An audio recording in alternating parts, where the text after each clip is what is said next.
অনেকে থাম্বনেলে কেকের ছবি দেখে নিশ্চয়ই ভাবছেন কোনো বেকারি থেকে কেনা কেক বা ওভেনে তৈরি করা কেক, তাই না?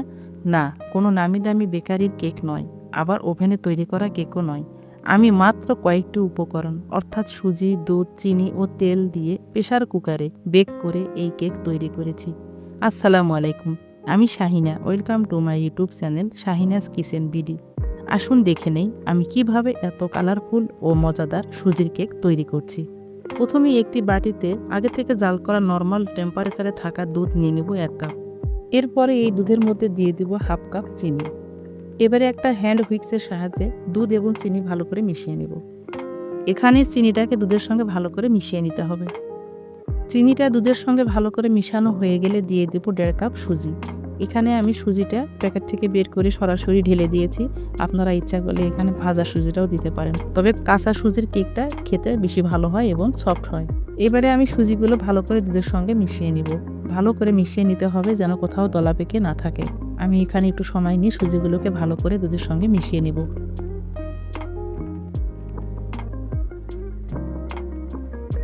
দুধের সঙ্গে সুজিগুলো মিশানো হয়ে গেলে একটা সাইডে রেখে দিয়ে একটা ছোট্ট বাটিতে আমি নিয়ে নিয়েছি 2 টেবিল চামচ দুধ। এই দুধের মধ্যে আমি দিয়ে দিলাম 1/2 টি স্পুন বেকিং সোডা এবং 1/2 টি স্পুন বেকিং পাউডার। এই সুজির কেকে এই দুটো উপকরণই ব্যবহার করতে হবে। বেকিং সোডা এবং বেকিং পাউডার দুটো এখানে আমি ইউজ করেছি। এখানে ভালো করে আমি দুটোকে মিশ্রণ করে নিয়ে তারপরে ঢেলে দিলাম এই কেকের ব্যাটারের মধ্যে। এখানে খুব ভালো করে ব্যাটারটাকে মিশিয়ে নিতে হবে। শুরু থেকে শেষ পর্যন্ত আমার এই ভিডিও দেখে যদি আপনারা এই কেক রান্না করেন, তাহলে অবশ্যই আমার কেকের মতো এরকম মজাদার একটি কেক আপনারা তৈরি করে নিতে পারবেন। সুজি দিয়ে যে এত মজাদার একটি কেক হয় আপনারা বাসায় তৈরি না করলে বুঝতে পারবেন না। আসলে সুজি দিয়ে এভাবে কেক তৈরি করলে আপনারা বেকারির কেক খেতেই যাবেন না। এত স্বাস্থ্যসম্মত এবং এত মজাদার এই কেক হয়। আপনাদের সুবিধার জন্য এখানে আমি প্রতিটা জিনিস মেজারমেন্ট কাপ দিয়ে মেপে দিয়েছি। যদি ভিডিওটি আপনাদের ভালো লাগে অবশ্যই চ্যানেলটি সাবস্ক্রাইব করে পাশে থাকা বেল আইকনটি অন করে রাখবেন। সব কিছু ভালো করে মিশানো হয়ে গেলে এবার আমি ব্যাটারটাকে ঢেকে রেখে দেবো আধা ঘন্টার জন্য। এরই মধ্যে এখানে আমি 8 ইঞ্চি একটা কেকের মোল্ড নিয়েছি। এবার একটি সাদা কাগজকে এই মোল্ডের মাপে কেটে নেব। এবারে এই কাগজটি মোল্ডে বসিয়ে দিয়ে দেব কিছু সয়াবিন তেল। এবারে একটি ব্রাশ দিয়ে এই তেলগুলো সব দিক দিয়ে ছড়িয়ে দেব।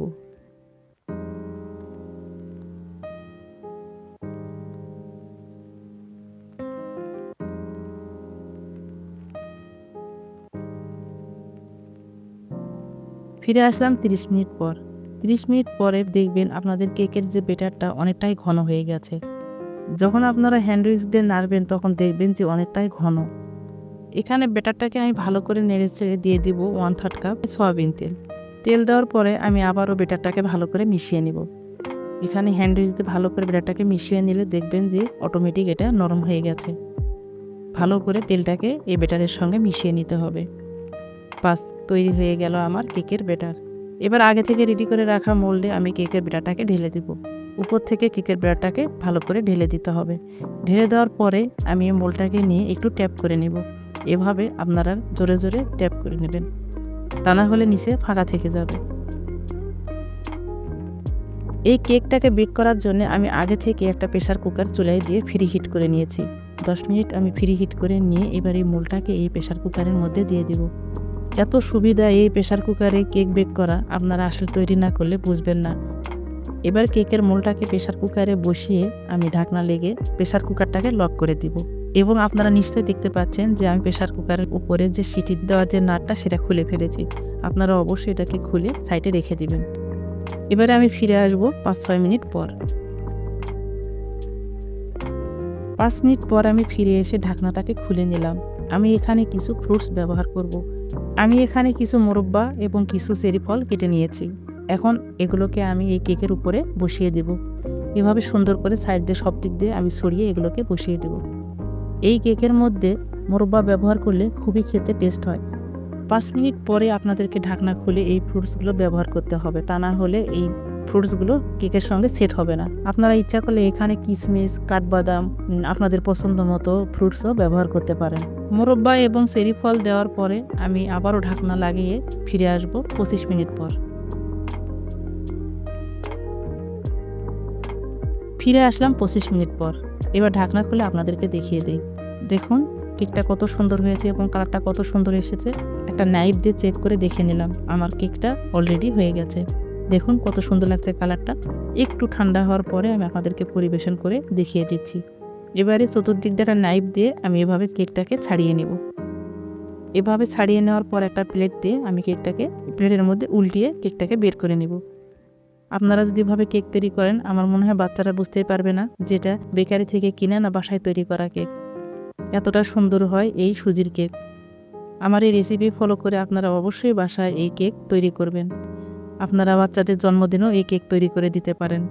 দেখুন কতটা সুন্দর হয়েছে এবং কতটা কালার এসেছে। মনে হচ্ছে না যে বেকারি থেকে তৈরি করা কেক। সামনে পিছনে সাইডে সব দিকে একই রকম কালার এসেছে এবং কতটা সুন্দর হয়েছে। দেখুন কতটা সফট এবং কতটা নরম হয়েছে। এবার একটা নাইফের সাহায্যে আমি আপনাদেরকে কেটে দেখিয়ে দিচ্ছি। কেকটা কাটা দেখে নিশ্চয়ই বুঝতে পারছেন যে কতটা নরম এবং কতটা সফট হয়েছে। দেখুন আপনি বুঝতেই পারবেন না যে এটা বাসায় বানানো সুজির কেক। দেখুন ভিতরে কতটা জালিদার হয়েছে এবং কতটা সফট হয়েছে। আপনারা দেখে নিশ্চয়ই অবাক হচ্ছেন যে সুজি দিয়ে এত মজার কেক কিভাবে তৈরি হয়। দেখুন ভিতরে কত সুন্দরভাবে বেক হয়েছে, কোথাও কোনো ফাঁকা বা কোনো ফাঁপা নেই। এত সুন্দরভাবে কেকটা বেক হয়েছে। এই প্রেসার কুকারে এত সুন্দরভাবে কেক তৈরি করা যায়, আপনারা বাসায় তৈরি না করলে বুঝবেন না। ভিডিওটি কেমন লাগলো কমেন্ট করে জানাবেন। ভিডিও ভালো লাগলে লাইক কমেন্ট শেয়ার করবেন এবং পরিবার পরিজনের কাছে শেয়ার করে দিবেন। আজকে তাহলে এখানেই বিদায় নিচ্ছি। দেখা হবে পরবর্তী কোনো ভিডিওতে। আসসালামু আলাইকুম।